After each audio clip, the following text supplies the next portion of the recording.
kisah kami berdua. Selamat menyaksikan. Asam, coba deh kamu ceritakan bagaimana dirimu dikatakan asam. Padahal kamu kan jeruk. Oke, Basa. Nah, jadi gini ceritanya sobat. Aku adalah jeruk yang mengandung senyawa asam, yaitu asam sitrat, yang rasanya masam.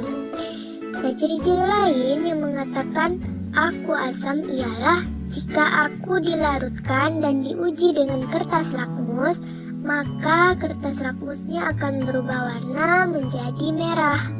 Nah, kalau kamu sendiri Basa, coba deh kamu ceritain ke Sobat Kepo.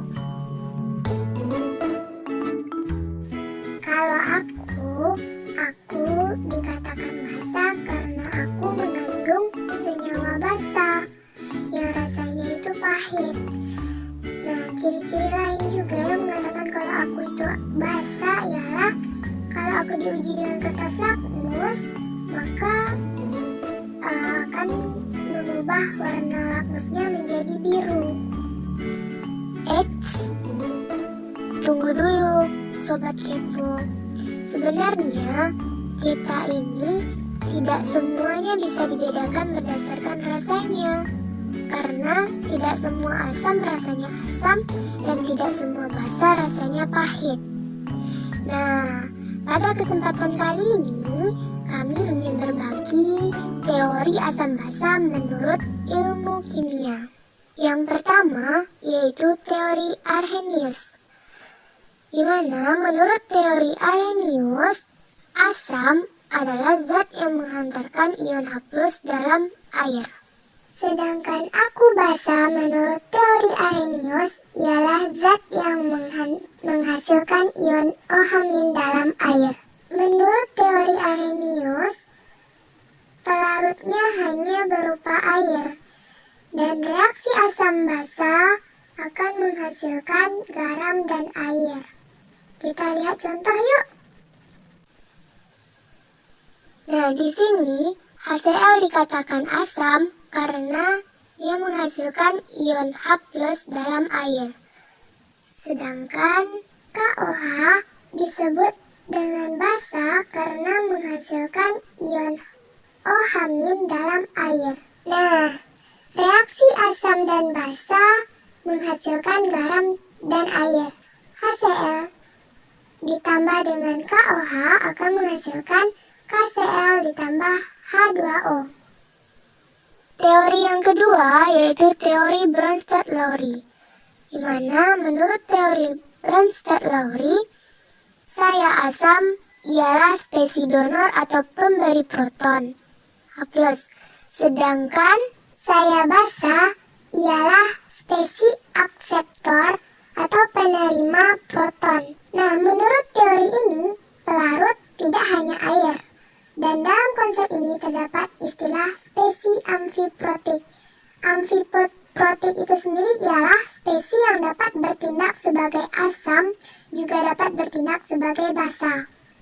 Reaksi asam dan basa itu akan menghasilkan basa konjugasi dan asam konjugasi. Kita lihat contoh yuk. Di sini CH3COOH akan memberikan H+ kepada H2O. Dia akan berubah menjadi CH3COO-, di mana CH3COO- adalah basa konjugasinya dari CH3COOH. Dan ketika H2O mendapatkan H+, dia akan berubah menjadi H3O+, di mana H3O+ adalah asam konjugasinya dari H2O. Konjugasi artinya pasangan. Oleh karena itu, kita bisa lihat asam dan basa konjugasi dari sebelah kanan. Perlu diingat nih Sobat Kepo, bahwa asam dan basa konjugasi bedanya hanya satu H+. Yang lebih banyak H+ disebut dengan asam. Teori yang ketiga yaitu teori asam basa menurut Lewis. Menurut Lewis, saya asam ialah spesies akseptor pasangan elektron. Dan saya basa adalah spesies donor pasangan elektron.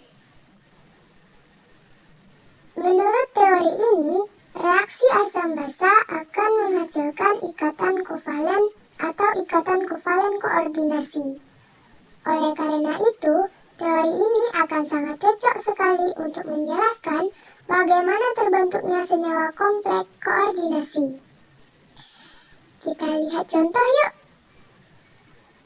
Pada contoh di samping, NH3 adalah basa Lewis karena mempunyai pasangan elektron bebas yang bisa didonorkan kepada Bs3 untuk berikatan membentuk senyawa. Sedangkan Bf3 disebut dengan asam karena menerima pasangan elektron bebas yang didonorkan oleh NH3 sehingga menghasilkan nanti yaitu terbentuknya ikatan koordinasi.